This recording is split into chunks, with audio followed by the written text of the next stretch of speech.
네, 요즘 제가 가지고 있는 물건들이 많이 하락하고 있는데 요즘 제가 버티는 것만이 답이 아니라 생각을 해서 손절하는 거에 대해 어떤 생각을 하실지 좀 여쭤보고 싶었습니다. 네.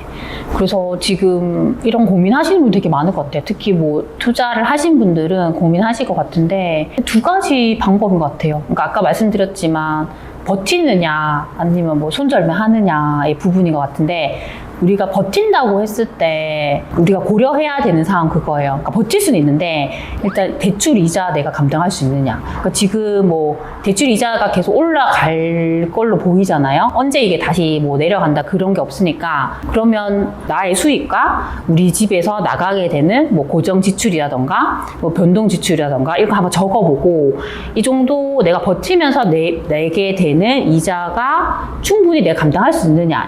이게 가장 우선인 것 같아요. 그래서 가능하다. 그러면 버틸 수 있겠죠. 그리고 두 번째로 고려해야 되는 부분이 역전세인 것 같아요. 그러니까 특히나 역전세 같은 경우는 공급이 많아지는 지역들 같은 경우는 역전세가 나게 되잖아요. 그러면 내가 갖고 있는 그 물건의 지역의 입주 물량 계속 체크해야 돼요. 향후 입주 물량. 근데 입주 물량 체크할 때 저희가 뭐 보통 부동산 지인이나 아실에서도 많이 보지만 확정된 물량뿐만 아니라 분양 예정 물량 같은 것도 볼 수 있어요. 그런 것들 뭐 네이버 부동산 같은 곳에 보면 뭐 분양 탭에서 보면 그런 거 다 찾을 수 있거든요. 그런 거 보면서 물량이 좀 많아질지 좀 그런 게 예상된다 하면 그 역전세에 대해서 내가 어떻게 대비할 것인가 이것도 플랜이 있어야 돼요. 만약에 내가 기존에 이 사람에게 전세를 뭐 3억 줬다. 근데 여기가 이제 전세 시세가 2억으로 내려올 것 같다.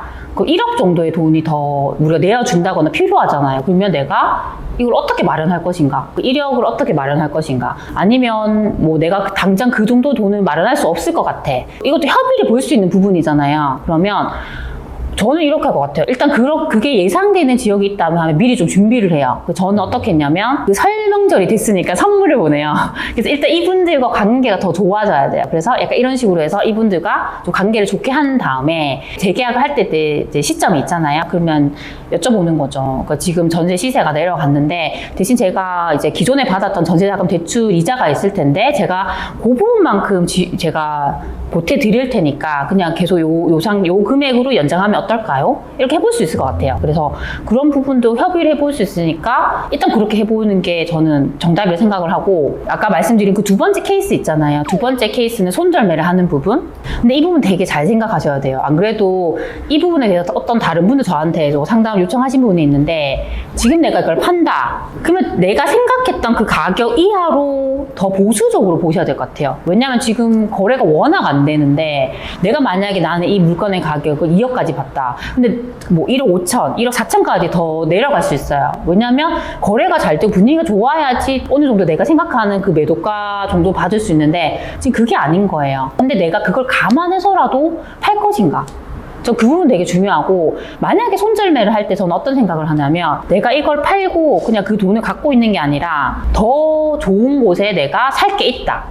그것도 지금 일단 예전보다 가격이 내려갔을 거잖아요. 그러면 그걸로 내가 갈아탄다 했을 때는 해볼 수 있을 것 같아요. 확실하게 그걸 해볼 수 있는 내가 플랜이 정해져 있다 하면 전 손절매도 고려할 수 있을 것 같아요. 그래서 일단 이 두 가지 케이스에 대해서 한번 나의 플랜 적어보는 거예요. 해보고 이게 괜찮다 싶으면 하는 거고 여기서 저는 또 중요한 게 뭐냐면 정말 뭐 더 좋은 곳으로 갈아탈 수 있는 곳도 정해지지 않았는데 내가 가격이 더 빠질 것 같아. 겁이 나서 나는 손절매 할 거야 라면 저는 좀 신중해야 된다고 생각해요. 왜냐하면 지금 가격이 내 것만 빠지는 게 아니라 다른 물건도 다 가격이 빠지는 상태거든요. 그래서 이 상태에서 이걸 확실하게 우리가 뭐 더 빠질지 안 빠질지를 예상하기 어려워요. 그래서 이 지역의 흐름이 다시 괜찮을지를 보면서 그걸 저는 볼 수 있다고 생각하거든요. 내가 처음에 살 때 그래도 이 안에서 좀 가치가 있고 괜찮은 것 정말 수요가 있는 곳을 샀다고 하면 굳이 지금 손절매를 할 필요 없을 것 같아요. 그래서 급하게는 생각할 필요 없을 것 같고요. 내가 뭐 너무 역전세라던가 이런 부분이 걱정돼서 뭐 판다고 하면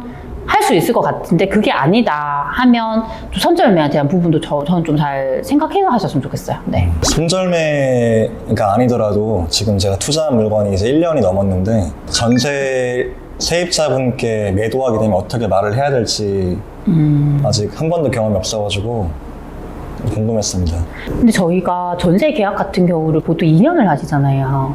2년을 하시는데 그걸 1년 정도 지금 보유했다고 지금 시점에서 파신다는 거죠. 맞습니다. 근데 이 부분은 당연히 세입자분에게 상의를 많이 하셔야죠. 왜냐하면 이게 항상 우리는 어떤 생각을 해야 되냐면 상대방의 입장부터 먼저 생각을 해야 돼요. 그러니까 내 입장에서 나는 이거 빨리 매도해서 그냥 수익을 내고 싶어 이런 마음이 있지만 상대방 세입자 같은 경우는 내가 그래도 이 집에서 2년을 살겠다는 확실하게 생각을 하고 들어오신 거예요. 그러니까 보장이 돼 있다고 생각을 하잖아요. 그 부분에 대해 생각을 해야 되고 만약에 내가 계약했던 시점보다 내가 일찍 나가야 된다 하면 그 부분에 대해서 확실하게 메리트를 드려야 돼요. 뭔가 주셔야 돼요. 주는 부분이 보통 저희가 뭐 나가실 때 뭐 이사비를 지원해 준다거나 아니면 이분이 새로 뭐 전세를 구해야 되잖아요. 그러면 그 구할 때 중개 수수료를 내가 지원을 해준다거나 뭔가 혜택이 있어야지 이분이 나갈 거잖아요. 저는 예전에 제가 갑작스럽게 그 계약 기간보다 제가 좀 일찍 제가 시립치료해야 돼 들어가야 되는 케이스가 있었어요. 그래서 너무너무 죄송하더라고요. 그래서 세입자분한테 말이 안 떨어지는 거예요. 근데 저는 그때 당시에 월세를 살았는데 제가 월세에 들어갈 집이 없는 거예요. 그래서 어쩔 수 없이 제가 이제 전세를 놓고 있는 제 집에 들어가게 된 케이스였거든요. 그래도 너무 죄송해서 제 사정을 말씀드렸어요. 근데 그때는 어떤 시점이었냐면 월세도 없었지만 전세도 매물이 없었어요. 그러니까 이분이 자기도 빨리 나가주고 싶은데 매물이 없으니까 못 나가는 거예요. 그런 케이스였는데 어떻게든 이분이 또 저희 집보다 더 작은 평수에 구하셔가 나가게 된 거예요. 그래서 너무 감사한 거예요. 그래서 저는 이제 처음 말씀드릴 때도 제가 너무 죄송하니까 제가 이사비랑 중개 수수료랑 다 지원을 해드리겠습니다. 이렇게 해서 한 거거든요. 그래서 이런 부분도 충분히 얘기해 볼 수 있어요. 근데 너무 아무 그런 혜택도 없이 나가세요 라고 하면 나갈 리가 없잖아요. 왜냐면 내 계약은 2년까지 보장이 되어 있는데 그런 부분들은 일단 내가 이분들에게 뭘 해줄 수 있는지를 좀 생각을 하고 하시면 좋을 것 같고 평소에 그래서 우리가 세입자랑 관계를 잘 해놓으면 너무 좋아요. 저는 이제 그분들과 되게 관계가 좋았어요. 제가 뭐 그분들의 생일이나 명절 다 이렇게 챙겨드렸거든요. 그래서 제가 그분이 나가실 때 저한테 어떤 얘기 하셨냐면 정말 자기 본인들한테 잘해줬대요, 제가. 그래서 그게 너무 감사해서 제가 이렇게 요구를 했을 때 들어주고 싶은 마음도 컸다 하더라고요. 그래서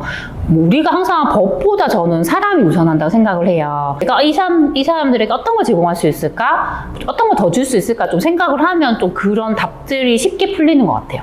제가 아는 지인도 세입자를 끼고 있는 물건이 있는데 거기에 뭐 소고기도 보내보고 뭐 여러 가지로 선물을 그 선생님 말씀대로 보냈는데 네네. 오히려 부담스러워 하더라. 진짜 그런 분도 있죠.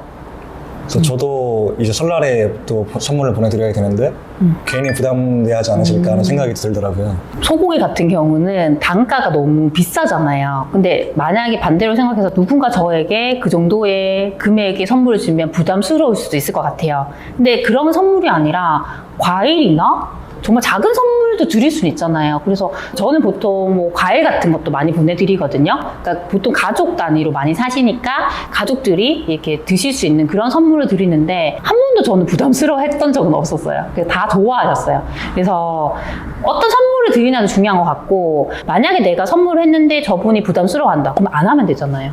근데 이걸 해보지도 않고 나 혼자 생각에 저 사람들이 부담스러워할 것 같아. 그래서 안 하는 것보다는 일단 해보기라도 해보고 부담스러워하는 것 같으면 이제 안 해야지 이렇게 하는 게 더 낫지 않을까요? 저는 어떤 일을 하던 간에 약간 그렇게 생각을 많이 해요. 미리 내가 생각하기보다는 나는 일단 내가 해보고 이게 안 되면 안 하면 되지 이렇게 생각하는 게 훨씬 좋을 것 같아요. 네.